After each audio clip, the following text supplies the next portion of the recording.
Assalamualaikum and good evening to Ms. Mohani. I'm Fatima Fadila Hussein. Today I'm going to present about my mini project. The title is Shadow Waste Management at West Ipoh Sdn Bhd. The introduction.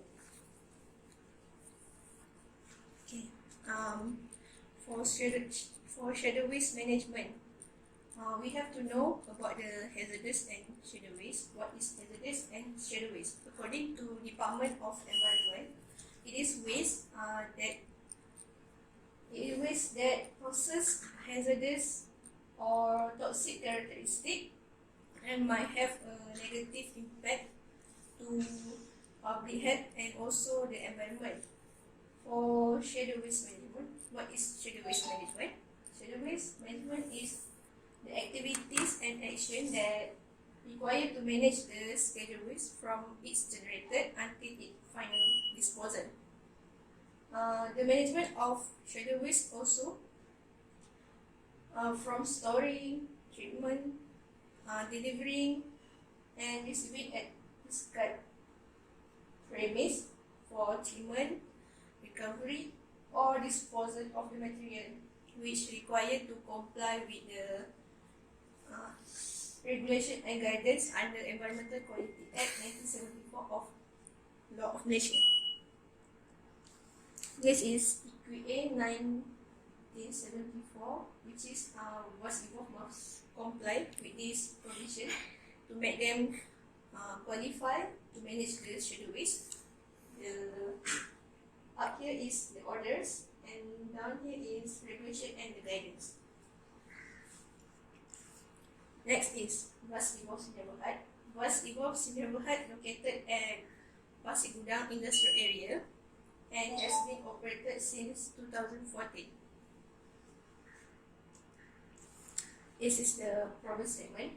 Hazardous and shadow waste is the most difficult waste to be managed, where the element inside this waste is very dangerous for environment and also public health. For instance, like the case in Sungai Kim River on 2019, which has been polluted the river with the unknown chemical waste, which caused the problem to human health and also the environment due to the improper management. Because of this, hazardous and shadow waste as considered as highly toxic, and therefore the disposal of some of the waste need proper attention, which help to reduce the possible environmental hazard. So the research objective on this mini project is to review the regulation guidance that relate to the shadow waste management at West Ipoh. Second is to identify the challenges or issue of the or issue that related to shadow waste management at West Ipoh. So the research question first is shadow waste need to comply with any regulation or guidance before it can be implemented at prescribed premise? And the second question is there any challenges or issue that have been faced by prescribed premise during conducting the shadow waste? So the methodology, first we have the methodology to review the related regulation and guidance. Second is to review the documentation and record keeping. The last is to identify the issue and challenges related to shadow waste management. The discussion. Here we have discussion here. First, we have to know about the licenses and prescribed premise. Under Environmental Quality Act 1974, we must focus on the section 11 for the licenses, and then for the section 18 to make the West Ipoh subject acknowledged as prescribed premise. With the section 18.1, so it can acknowledge as the prescribed premise, while for section 18.1a they can acknowledge as prescribed conveyance. So next is order. We have two types order that comply by what's involved. First is environmental quality prescribed premise, schedule waste treatment and disposal facilities order 1989. For this order, was fall under order 3, where they hold the license issued as premise for offsite recovery facility, where this premise is occupied for the retrieval of material or product from any scheduled waste which is not produced from the premise. The next order is environmental quality prescribed conveyance schedule waste order 2005. Every transportation that under was involved must comply with the order 2 to become the prescribed conveyance, and also must comply for the purpose to the subsection 18(1)(a). The transportation must use for movement, transfer, placement, and deposit of scheduled waste, and then construct or added to be used on land or water, and also propelled by a mechanism contained within itself. This is the example of licenses by Bus Evolve. Okay, this is the important thing that we should know that relate with the schedule waste management. It involve the type of thing, which is waste generator, waste collector, waste transporter. For waste generator, will producing and packaging the waste and then manifest the requirement by DOE. Next is record keeping and reporting. For waste collector, they will receive the waste collection order and then implement with the guideline and the requirement. And next is prepare the transportation, then recover and dispose the waste. Lastly, maintain the record keeping and reporting. For waste transporter, they usually are for transport of the waste. Okay, we go to the first regulation, which is that relate with the schedule waste management. The regulation is Environmental Quality Schedule Waste Regulation 2005, while the guideline is Guideline for Packaging, Labeling, Storage of Schedule Waste in Malaysia. Okay, we go to the schematic diagram of the schedule waste management. First, we have the waste generated, and then we classify the schedule waste. Next is we do the waste collection, which is done by prescribed premise, and then the prescribed premise will located the schedule waste at the transfer station, and then treat the schedule waste. During the transfer station, we have to follow the guideline of packaging, labeling, and storage for schedule waste. And then lastly, we go to the final disposal of schedule waste. Okay, this is the regulation that need to comply by what's involved. First is regulation 4 under Environmental Quality Schedule Waste Regulation 2005, which is disposal of schedule waste, where schedule waste must dispose at the prescribed premise. Next is Regulation 5, treatment for the schedule waste must be treated inside the prescribed premise. Next is Regulation 6, recovery of material or product from schedule waste. The recovery must start at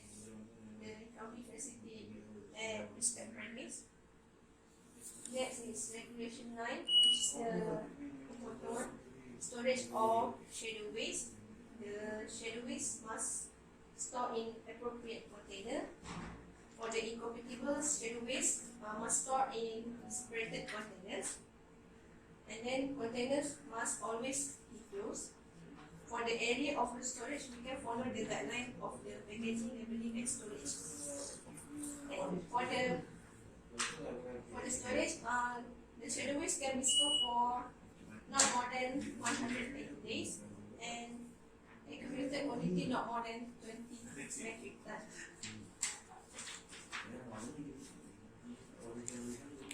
Okay, this is also the important regulation, which is regulation 10 for the labeling of shadow waste. You must label the container, and container must label clearly as specified in the schedule and mark schedule waste code as specified in the schedule. And no person is allowed to alter the marking and label on the container. Okay. On the left side is a categories of waste, which is the first schedule. The right side is category of waste under basketball.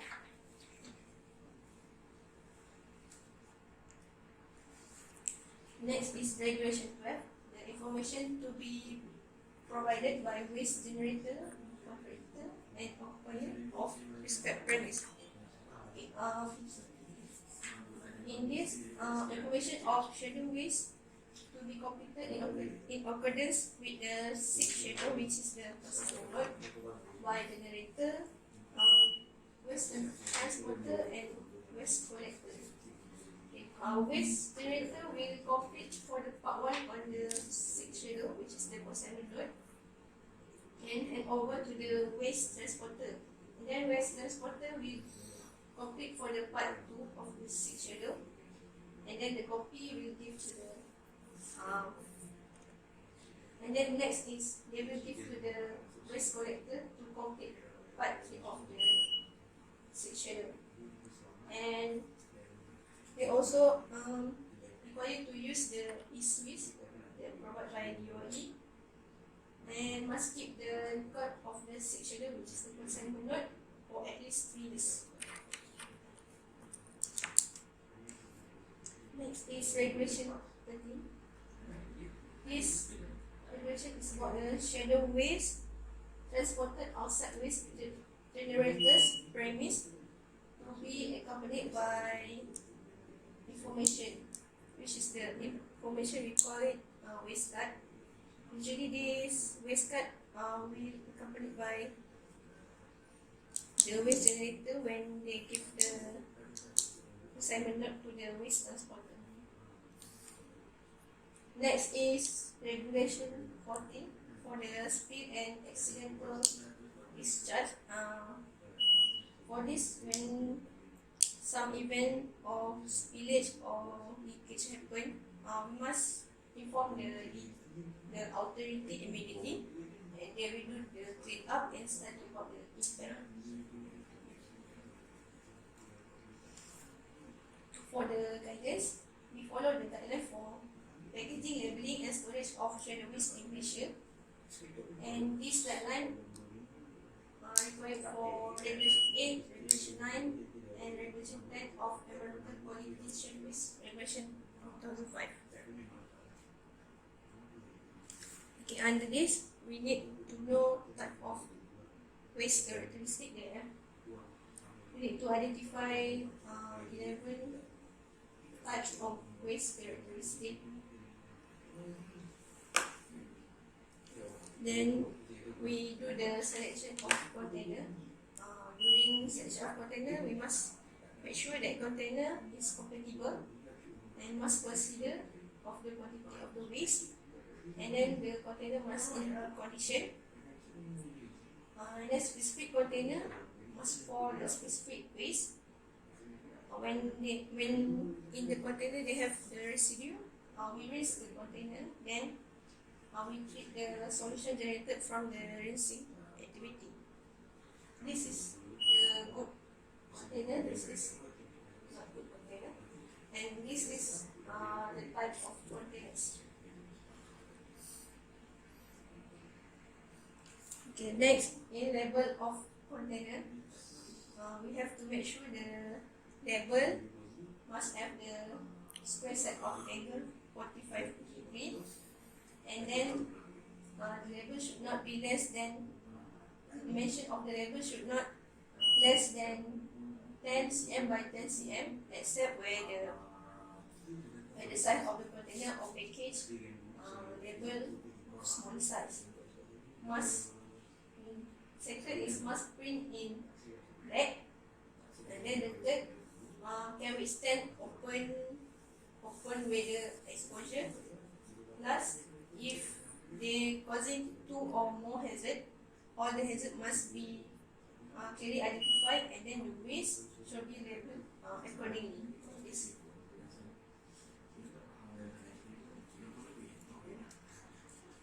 This is an example of the label, and the most important thing is the information on the label. We must put the information about the date when the shadow is first generated, and then we put the name, address, telephone number of the waste generator. The label must stick on metal plates or stencil on the container or printed on the container. This is the label requirement for the shadow waste and the third shadow. Okay, last and for next is about the storage criteria. Storage criteria, we must focus on the design, how they concept it now, and how they can maintain adequately according to the criteria that under the guideline.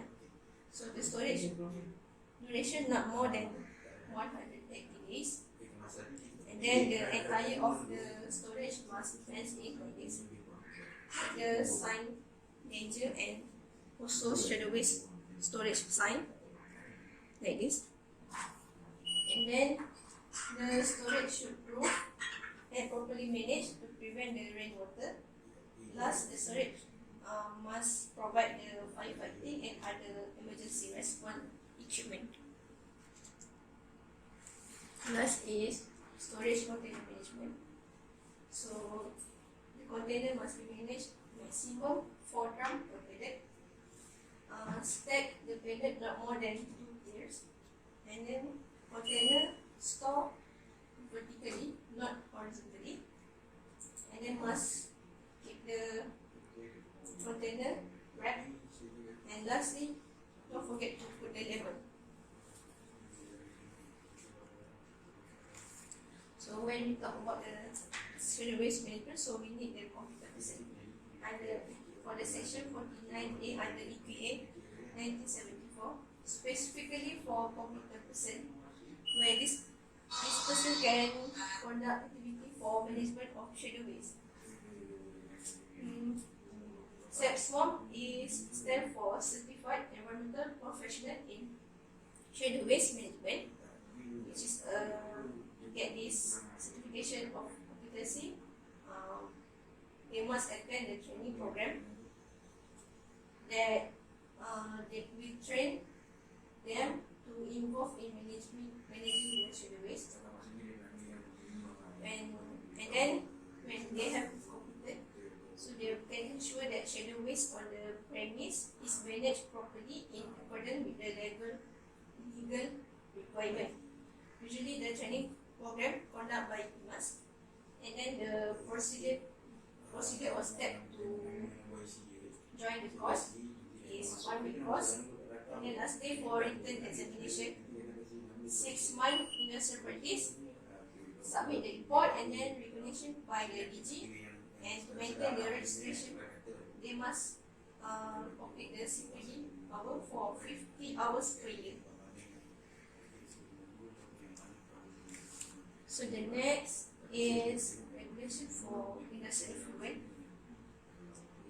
The regulation is Environmental Quality Industrial Effluent Regulation 2009. for the guidance is guidance document that focus on performance monitoring of industrial effluent treatment system. This regulation is needed because any facility, including the effluent collection system, designed and constructed for the purpose of reducing the potential of the industrial effluent or mixed effluent that can cause pollution. So usually the system is industrial effluent treatment system. Among the regulation, first we should notify the DG under regulation 4. Next is for the discharge monitoring. We must comply with the regulation 7, regulation 8 and regulation 9. Regulation 7 is focused on monitoring of discharge of industrial effluent or mixed effluent. For regulation 8 is focused on proper operation of industrial effluent treatment system. While for the regulation 9 is focused on performance monitoring of effluent treatment system. Next is we should comply with the regulation plan for the capital percent. And then next is spillage or accidental discharge, comply with the regulation 20. Last is penalty. We must comply with the regulation 22. So if we not comply with the among this regulation, we can fine with the not exceeding 100,000 ringgit or not exceeding 5 digit or more.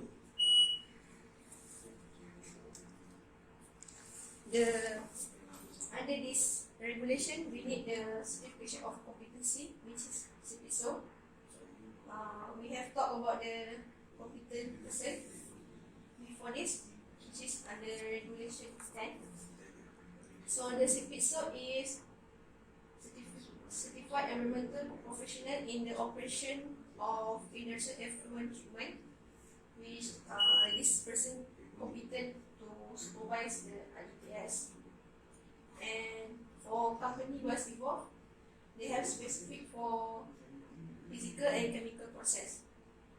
And this is also conducted by IMAS, and then the procedure also same with the SEP swab. The guidance, this guidance document focuses on performance monitoring of industrial effluent treatment system, specific for physical and chemical process. It is also specified for regulation 9A and the environmental quality industrial effluent regulation 2009. Okay. The performance monitoring of physical chemical process, the process that they monitor is three processes: equalization, coagulation and flocculation, and last is filtration. On equalization, they will observe on the flow rate, pH, COD and metals. For coagulation and flocculation, they will observe on flow rate, pH, jar test and chemical dosing system. For filtration, they will observe or test on flow rate, pressure drop, suspended solid and turbidity. So this is the type of waste that produced by us before, either from the manufacturing process or during production process. The first code is 204 and next is 501. Okay, we go the last regulation, which is clean air. The regulation is environmental quality clean air regulation 2014.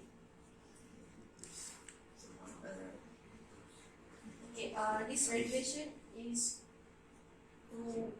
for air pollution control system that need to set the premise and can prevent any present in or introduction into the air of a substance that was harmful and have poisonous effect towards human health and environment.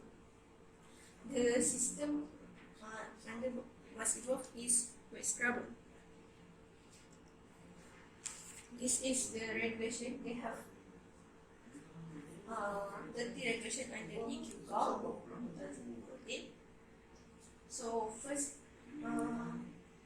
for the regulation 5, we must obligate to notify. This is usually for the planning and construction process. The next is regulation 7 for air pollution control system. This is when the operation process. Then last is regulation 18 for emission declaration. This is for the reporting process. Okay, we have three prerequisites for success in air pollution control. We have 3 stages. First stage, design stage. Second is construction stage, and last is operation stage. In operation stage, they need the proper operation, maintenance, and performance monitoring. So, to achieve full compliance with EQCAL 2014, we must follow the technical guidance on performance monitoring of air pollution control system, and as well as the best available technical products. Next is make sure the emission is follow the emission limits value in EQCAL, and last we do the performance monitoring. So to conduct the clean air, we need the certification of competency, which calls CEPSO, stand for Certified Environmental Professional in Scrubber Operation. This certification is a program, a training program that train the personnel for a proper operation and maintenance of air pollution control system, conducted by EMAS, and also the procedure same as the other certification of competency. The next discussion is about the supporting document and record keeping. So the basketball will follow the enforcement through self-regulation to maintain their record keeping and supporting document. Under enforcement through self-regulation, they have environmental mainstreaming tools, which is 7 tools. And they have environmental policy, environmental budgeting, environmental monitoring committee, environmental facility, environmental competency, environmental reporting and communication, and last is environmental transparency. The last is the schedule of compliance. This schedule of compliance comes with the license, so we must follow the point that has been stated in the schedule of compliance. The last discussion is about the challenges or issue in conducting schedule risk inside the basketball. Okay, the challenges. The first challenges is they have the limited facility, which is the effect is limited of storage area facility, and make some of the condition or they need to delay before it can proceed to collect. So the solution, the warehouse department will clear the certain storage area as soon as possible before the new condition arrive at the premise. The second challenge is facilities under maintenance. When some of the facilities is under maintenance, so the production and operation has been interrupted. So the solution is they need the require immediate repair on the broken or damaged facilities. The third challenge is vehicle capacity is limited. The transportation was limited and need to do more than one trip of collection if the collection order exceeded the capacity of the vehicle. So the solution: add more registered transportation as prescribed conveyance, which can increase the capacity of the collection and the waste generated. Last challenges is loading and unloading time of the schedule waste. Loading and unloading process takes a longer time to be done due to the limited of forklift, which affect the transportation collection. So the solution: add more forklift inside the premise, and it can reduce the time consuming during loading and unloading of schedule waste. So the conclusion: bus involved is compliant with the schedule waste management, industrial effluents, and clean air regulation, because this process inside the bus involved is interrelated. So to have the full success in reducing and controlling the pollution, supporting the equipment and record keeping can help to check the efficiency and improve the performance of facilities by monitoring on daily, weekly, or monthly, or follow the limit value, and as well as follow the guideline by TPOE. For the challenges or issue, I have found some of challenges and issue during intern in basketball. So basketball, when I found that it can help the basketball to improve the management of company with the good and proper management of schedule waste. We can stop any accidental happen towards environment and also the public health. And at the same time, we can help us evolve from any penalty or compound. Then this is list of references, and thank you.